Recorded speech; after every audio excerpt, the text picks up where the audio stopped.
now it's locked in here.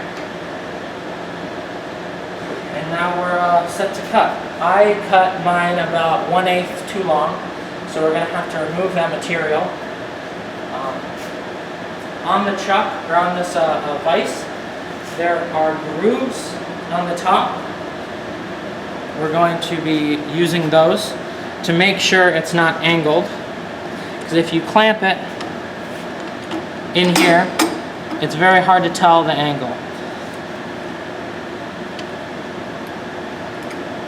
So, leave a little bit out and clamp it in this top ridge.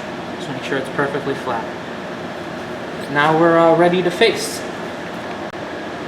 When set up like this, we're going to be facing this material. What that means is we are going to be taking material off the entire face, decreasing the width.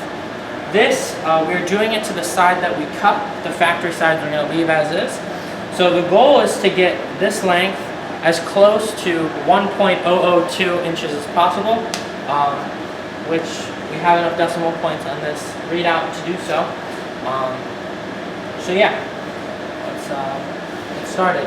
Another thing to note is it's important that your cutting surface, or the amount of cutting surface on your bit is adequate. So for this we have probably 1/4 inch more than we need. So when facing, we zero with the tool itself. A lot of the times we zero with this tool right here. I'll show you how it's used later. But in this case, we will just zero with the tool. You cut in this direction. You can cut in this direction, but it's much iffier and very specific. So in general, you cut in this direction. Line up. You want to come over here? You want to line up the center of the bit with the corner. It's a bit off, but you get the point. I'll change it in a little bit. But you want to line these up so you get a better zero. Yeah. So in this situation, the table is a little shorter than it needs to be. So engage this and just raise the table up a little bit. This isn't a guaranteed thing you'll have to do, but just keep it in mind. And in this situation, the only axis we care about is X, because we're cutting the whole surface. We don't care about Y. And Z you can see with your eyes. So lower the bit till it covers the entire face that we're cutting. And now we're going to talk about the operation, which is a little complex. So you have 2 gears on this Bridgeport. You have high range and low range, specified by these numbers here. This is an RPM. So we can decide over here what gear we're in. This is done while it's not moving. Changing the speed here is done while it's moving. You have to do it this way. So for this one, high gear is fine. But if you wanted to change it, you push this in, move it over, and it clicks right into place. This handle, when it moves up, it engages a plunger locking this in place. But in this situation, high gear is fine. This is to turn it on. You must make sure that it's pointing in the correct range that you're using. We're using the high range, so I'll be flipping this up. If you do it in the opposite, the bit will spin in the wrong direction, and it could cause problems. So you just flip it, and the mill starts. Now this is a little fast for what we're doing. So you take this handle while it's running, make sure, and lower it. For this, around 500 is fine. 500 is the lowest labeled thing. You can go a little lower, but 500 is the last labeled speed for the high gear. Then you bring it closer and closer till you see chips fly. That'll be your 0. Once that happens, 0 your X, so you know where you're starting. Pull off. I'm not doing it because it's quite loud. So after you see that, pull off a little bit this direction. Move it past your block. And then, let me get an actual 0 here.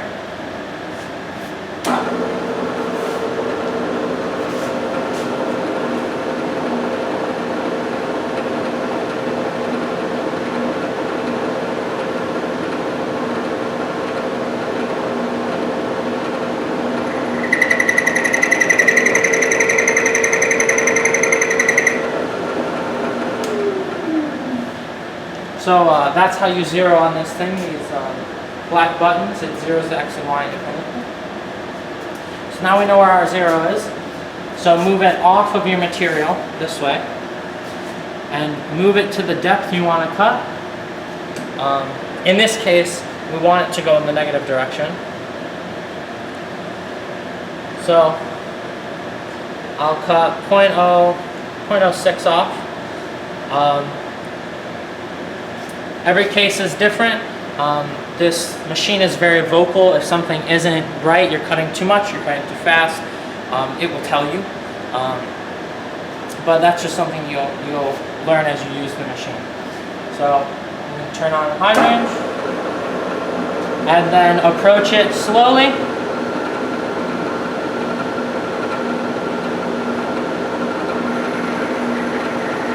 You see I've hit it and chips are flying.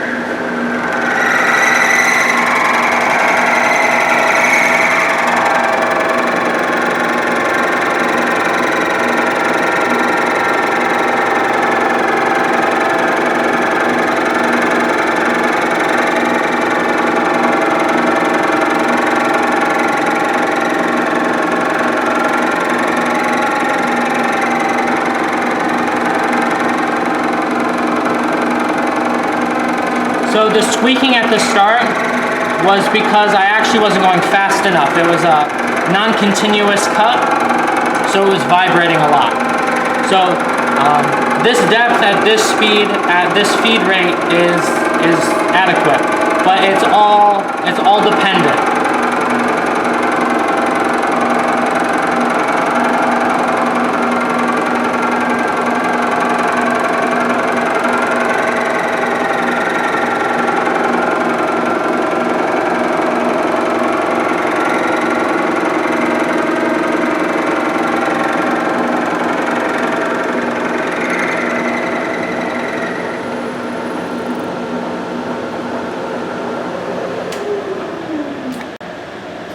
So since I know that I want to take off around 1/8 of an inch, I was 0.127 over, and I want it to go to 1.002. So if I take off 1/8 of an inch, I'll be right there. This step was a little much. I mean, it's all an art. It all meshes together. For you, you might want to go 0.04 or 0.05. For steel, though, you would probably want to do 0.02. Steel is a lot less happy when you take a lot more material off. But since this is aluminum and our cutting bit is just so much harder, you have a lot more freedom for how much you take off. So I know that I want this number to go to 0.125. So I'll cut 0.1 now, and my next cut I'll cut it down to the size I want it.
So that was me taking off 0.04, as you see, or as you saw. It was a lot cleaner, less vibrations, less noise.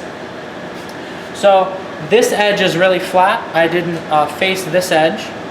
So we're gonna leave it here. We're going to deburr it.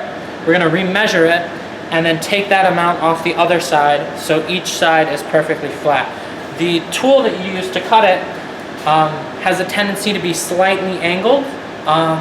So it's good to face both sides so you know it's an actual cube.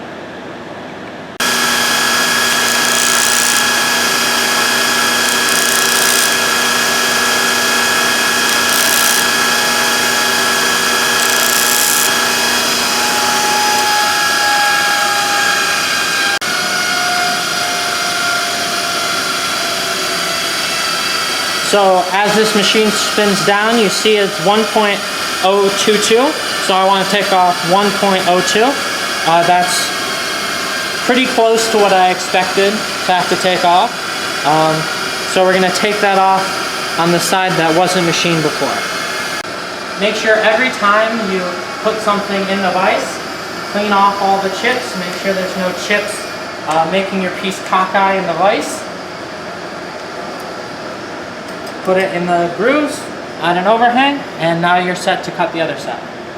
Every time you take your piece out of the vise, you're going to have to recenter it. For later steps, there's some jigs that help with that, but for this, you're going to have to re-zero. So I'm lined up, turn it on.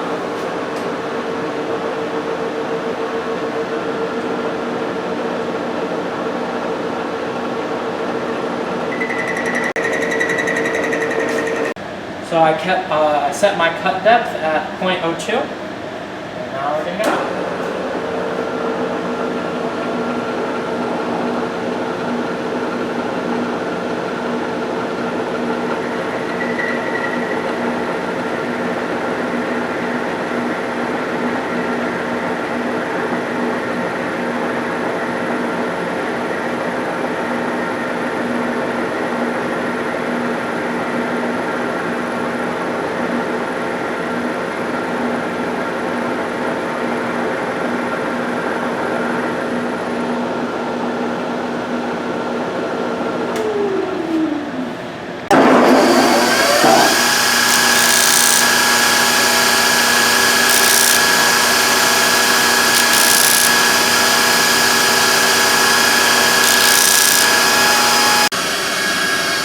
So as you see, after deburring, I'm measuring it to be 1.0015. That's good enough for me. So now we're set to start to drill the holes.